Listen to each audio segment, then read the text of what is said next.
You're listening to the Murder Speaks podcast, the show that spills the tea about true crime. Here's your host, Wendy Hinbest.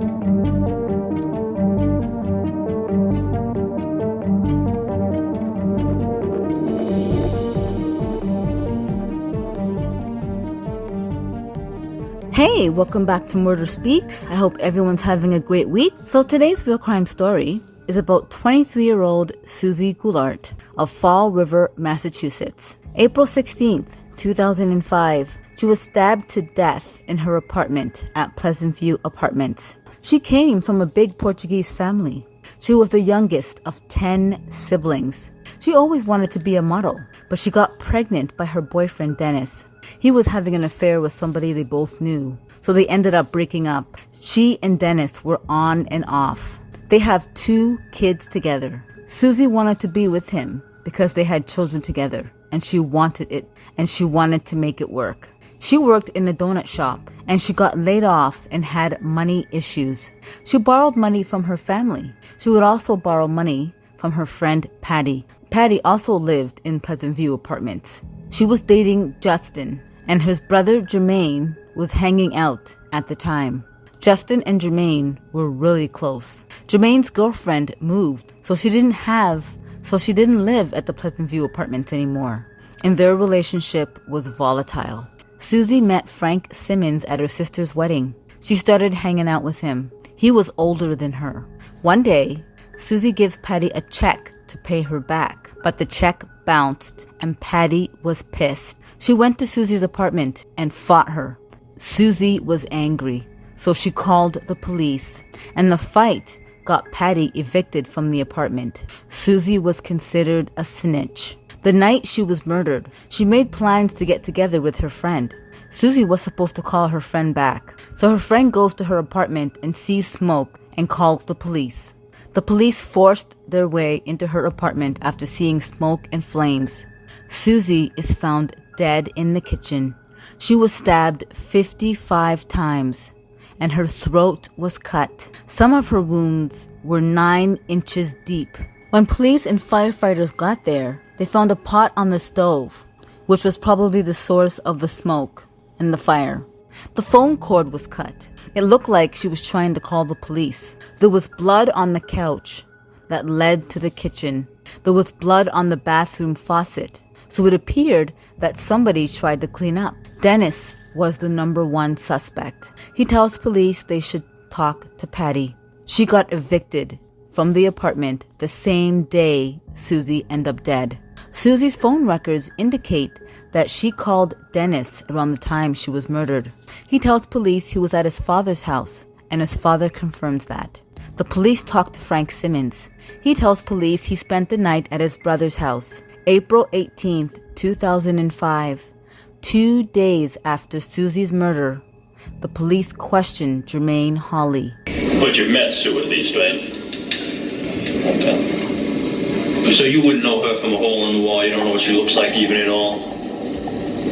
You wouldn't stay with Patty at all? Patty's Patty. Justin's your brother, right? Yeah. Okay. His girlfriend isn't Patty? Oh. Okay. That doesn't ring a bell. Moran, is that her last name? Patricia. Patricia Moran? He knows someone in there, but like he's older than me, he wouldn't involve me in his business. And just so you understand, I've got more than one person has told me they saw you sitting on the steps of Patty's building. You sure you don't know your brother's girlfriend, Patty? I don't know. Like, I know the buildings. I know the 2 buildings. You think anything worse? Take somebody else's life?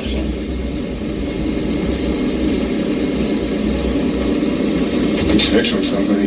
That's like taking somebody's life. He tells police he doesn't know Patty, and that he was with his girlfriend at the time of the murder. His girlfriend tells police a different story. She tells police that she was at work, and the police got her time card at work and confirmed that. April 22nd, 2005, the police get a search warrant for Jermaine's girlfriend's place, and they find Jermaine's shoes. The impression of a particular pair of sneakers matched the ones found at the crime scene. The DNA found in the bathroom matched Jermaine's. Jermaine was arrested on May 29, 2007. On the morning of Suzy's death, Jermaine helped a friend of his, Patricia Morin, move from the Pleasant View apartments. On that same day, people reported seeing Jermaine with a huge knife. Just before her body was found, a person fitting his description was seen going into Suzy's apartment. He was wearing a black hoodie pulled tight around his face. The rape kit conducted came back with DNA that matched Jermaine's, which confirms they had sex before he killed her.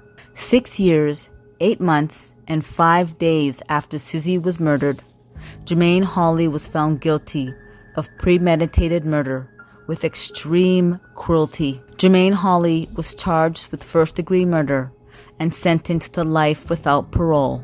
So, I'm not really sure why he killed her, but it appears he killed her because she was a snitch. Even when he was being interviewed by the police asked him, "Is there anything worse than taking a life?" And his response was being a snitch. I mean, it looks like he killed her because she snitched on Petty, which is his brother's girlfriend. I mean, that's just crazy. First of all, she didn't snitch on him, so it had nothing to do with him. I think him killing her because she snitched is ridiculous, and he's exactly where he needs to be. Thank you so much for joining me on this week's Real Crime Story. If you like it, please share it. Sharing is caring. And if you are a true crime addict like me, check out my store, crystalkiss.com. That's Crystal with a K for some murder merch.